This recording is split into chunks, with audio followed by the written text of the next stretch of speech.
हम पढ़ेंगे शिक्षण विधियाँ और उनके प्रतिपादक।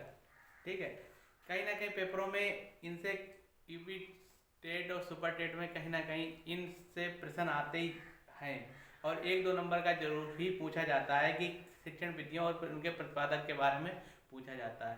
तो कुछ बहुत इंपॉर्टेंट विधियां हैं जिन्हें बार बार पेपरों में पूछा गया है, उन्हें हम आप लोगों को बताते हैं और कहीं ना कहीं इन्हीं से आपको 1-2 नंबर जो हैं गेन अवश्य कर जाओगे। अब तो जैसे आता है कि साइकोलॉजी शब्द का सबसे पहले प्रयोग किसने किया। जो साइकोलॉजी शब्द था, इस साइकोलॉजी शब्द का सबसे पहले प्रयोग किसने किया था, तो किया था हमारे महोदय 1590 में रुडोल्फ रुडोल्फ गोल्काय ने किया था। ठीक है, और उन्होंने कब किया था, ये 1590 में किया था। 1590 में इसका प्रयोग हुआ था।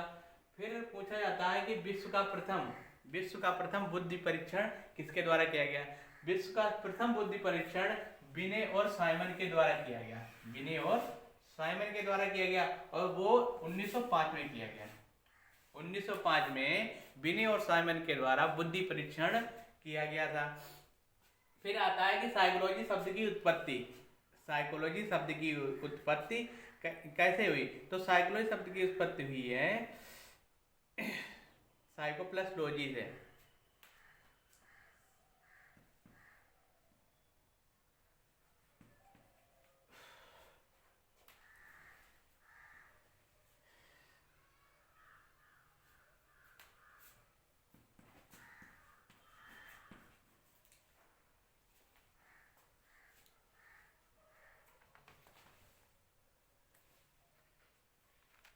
साइको प्लस लॉजी से भी है। यह शब्द जो यूनानी भाषा के 2 शब्दों से मिलकर बना है।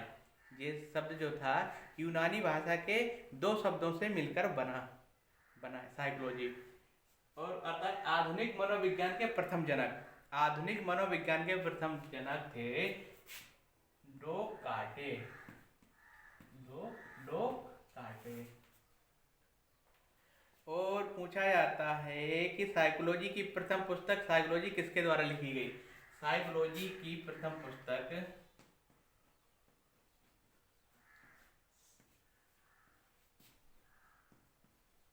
साइकोलॉजी किसके द्वारा लिखी गई, किसके द्वारा लिखी गई।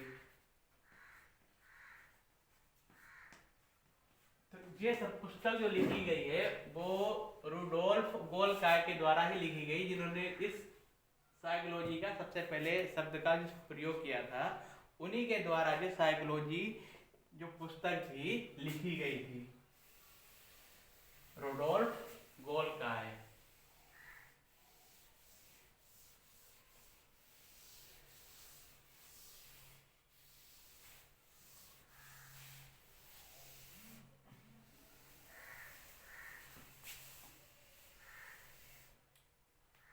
रुडोल्फ गोल्काय द्वारा ही सबसे पहले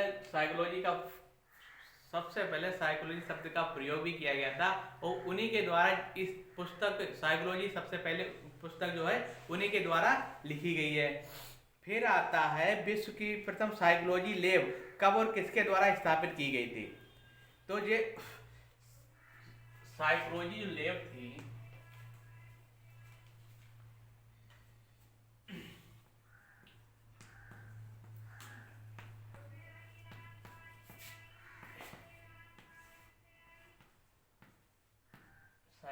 सबसे पहले साइकोलॉजी लैब जर्मन में स्थापित की गई और विलियम वुंड द्वारा 1879 में विलियम वुंड